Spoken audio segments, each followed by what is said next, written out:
हो गई। Hi friends, this is Amit Ahuja and welcome to a new video. और सबसे पहले एट द आउटसेट सबको नया साल मुबारक हो। Happy new year to all of you. तो आज एक क्विक वीडियो है और टॉपिक्स तो बहुत सारे होते हैं, लेकिन क्या होता है कि कुछ ऐसे टॉपिक्स होते हैं जो शायद 90% टेक्नीशियंस को रेलेवेंस में ना आते हो, बट वो टॉपिक्स को भी कवर करना है कि जो कि करेंगे आने वाले टाइम में। एंड बट आज का जो टॉपिक है वो हर जो भी टेक्नीशियन है हमारे, वो हर एक के लिए रेलेवेंट है। और रेलेवेंस ये है कि ये टोयोटा लीवा है और टोयोटा लीवा इटियोस 1.5 पेट्रोल। इसका मैंने, ये मेरी अपनी गाड़ी है, इस गाड़ी का मैंने स्पार्क प्लग चेंज की है। एंड स्पार्क प्लग चेंज करने के बाद कुछ इंटरेस्टिंग डेटा आपके सामने, मतलब मैं आपको पेश कर रहा हूँ। और इसके बारे में मैं पहले भी बोल चुका हूँ कि जब भी आप पेट्रोल की गाड़ी पे काम करते हो तो जो मैन्युफैक्चरर साइड है वो भी देखोगे, और जो ईओबीडी साइड है, ओबीडी साइड है, वो भी आपको देखना पड़ेगा।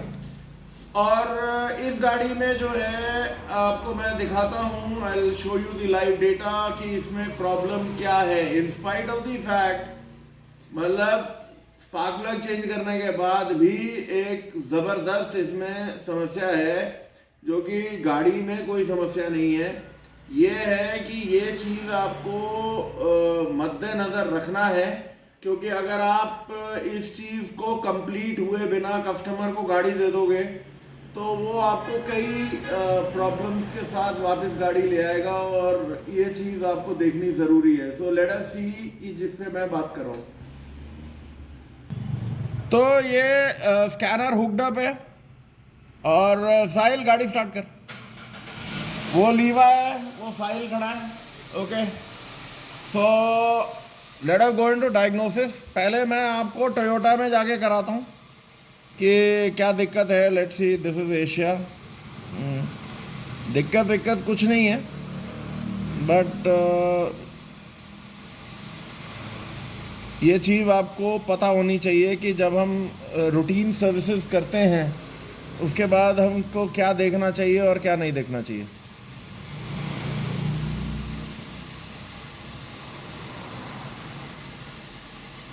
और इसमें इन्होंने एटलीस्ट टोयोटा में बहुत ही आसान सी चीज़ दे दी है, क्योंकि मैं सिर्फ जो डेटा मॉनिटर कर रहा हूँ वो मैं, ये इसने बता दिया this is Etios, okay, 4 cylinder, alright.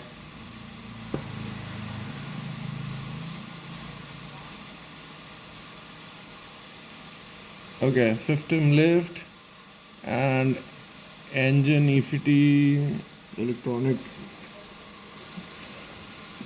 Okay, read fault code, कोई DTC नहीं है, राइट। सो लेट अस सी स्पेशल फंक्शन में इसमें क्या है। ज़्यादा मैं लंबा तो मैं ये कह रहा हूँ कि air fuel O2 sensor operation, okay, banked engine है, 1 सिंगल बैंक इंजन है। अब ये देखो, आप क्या देख रहे हो, short term fuel trim bank 1 sensor 1, क्या वैल्यू है ये। इसका मतलब ये फ्यूल को ऐड कर रहा है। सिस्टम क्लोज लूप में है, फ्यूल सिस्टम 2 यूज़ नहीं होता, लेकिन ये देखो, लुक एट दिस। इसका मतलब ये जो गाड़ी है वो बहुत ज़्यादा अभी पेट्रोल खींच रही है। Okay, now the great thing is कि आपका जो आप देख रहे हो ध्यान से, कि जो नॉर्मली क्या होता है, फ्यूल ट्रिम अगर बढ़ रहे होते हैं तो लॉन्ग टर्म फ्यूल ट्रिम भी अपने आप को उसी मुताबिक करता है, लेकिन यहाँ पे लॉन्ग टर्म फ्यूल ट्रिम 0% है, टोटल फ्यूल ट्रिम भी 0 है। अब द क्वेश्चन इज ऐसा क्यों है। ओके, इनलाइन इंजन भी करके देख लेते हैं, and again we are getting the same kind of a data.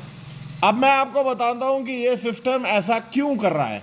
Okay, all readiness अगर हम देखते हैं, नहीं इसमें थोड़ा वो है, कॉम्प्लिकेटेड है।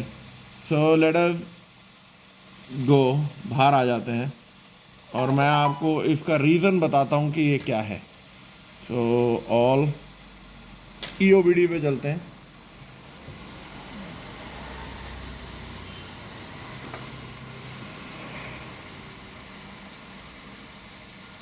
Okay, canvas protocol and everything. अब इसमें ध्यान दो, readiness completed 3, readiness not completed 2, readiness not supported. Okay, now this is the reason कि ये चीज़ क्यों आ रही है। अब मैं स्ट्रेट अवे पहले आपको दिखा देता हूँ कि रीड फॉल्ट कोड, क्या कोई फॉल्ट कोड है generic? No fault code. Okay, so now readiness test पे जाते हैं। हमारे DTC सारे क्लियर हैं। अब आप देखो क्या हो रहा है। हमारा मिस फायर मॉनिटर जो है वो रेडी है, फ्यूल सिस्टम मॉनिटर रेडी है, कॉम्प्रिहेंसिव कंपोनेंट रेडी है, कैटलिस्ट मॉनिटर नॉट रेडी है, और जो O2 sensor monitor not ready है। ओके, ये वजह है कि आपका जो ये फ्यूल ट्रिम्स हैं they are going out of the way. अब मैं आपको लाइव डेटा इधर भी दिखा देता हूँ। For let's say long term fuel trim, oxygen sensor voltage, bank 1 sensor 1, short term fuel trim bank 1 sensor 1। Okay, ये चार डेटा लेते हैं। टेक अ लुक, ये दोनों सेम ही हैं। सो बैंक 1 सेंसर 1, लेकिन आप ये देख पा रहे हैं कि जो मेरा ऑक्सीजन, ये जो शॉर्ट टर्म फ्यूल ट्रिम है, लेट मी टेक इसको मैं एक को हटा देता हूँ। Short term fuel trim bank 1 sensor 2, ये बैंक 1 सेंसर 2 में ये सपोर्टेड नहीं है। इसके ऊपर भी एक वीडियो बताऊँगा। एक हमारे ट्रेनर साहब है, उन्होंने काफ़ी गलतियाँ की हैं। So this is like voltage कहीं मेरे को दिख रही है इसमें? कहाँ? वो तो कर रखी है आपने, ऑक्सीजन सेंसर आउटपुट वोल्टेज। हाँ, bank 1 sensor 1, long term fuel trim है, शॉर्ट टर्म। ओके, सिर्फ 3 डेटा लेते हैं।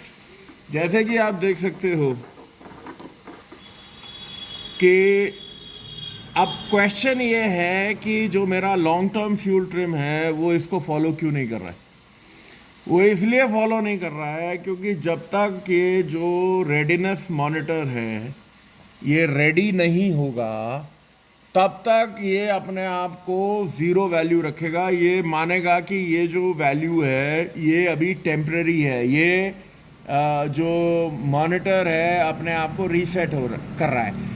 मॉनिटर कैसे रीसेट होते हैं कि आप जब टेस्ट ड्राइव पे जाते हो और लंबी अपना ड्राइव कर लोगे तो जो आपका, जब आप इस मोड में जाओगे, मोड 1 पे, ओके, तो आपका जो मॉनिटर्स हैं वो अपने आप बता देंगे कि वो रेडी हैं या नॉट रेडी हैं। ओके, जैसे जैसे गाड़ी चलेगी ये धीरे धीरे 1 बाय 1 ये मॉनिटर्स जो हैं ये रेडी हो जाएंगे। तो कहने का, ये आपको दिखाने का मकसद सिर्फ इतना था माय फ्रेंड्स कि जस्ट बिकॉज आप गाड़ी को सर्विस करते हो, फिल्टर्स चेंज कर लेते हो, स्पार्क प्लग चेंज कर लेते हो, ऑफ कोर्स ये डीजल की गाड़ियों में ये सारी चीज़ें नहीं आएंगी, पेट्रोल की गाड़ी में ये सारी चीज़ें आएंगी, और मोर सो नैरो बैंड सेंसर की गाड़ियों में ज़्यादा आएंगी, वाइड बैंड सेंसर की गाड़ियों में, क्योंकि उसका जो एक्शन होता है वाइड बैंड का,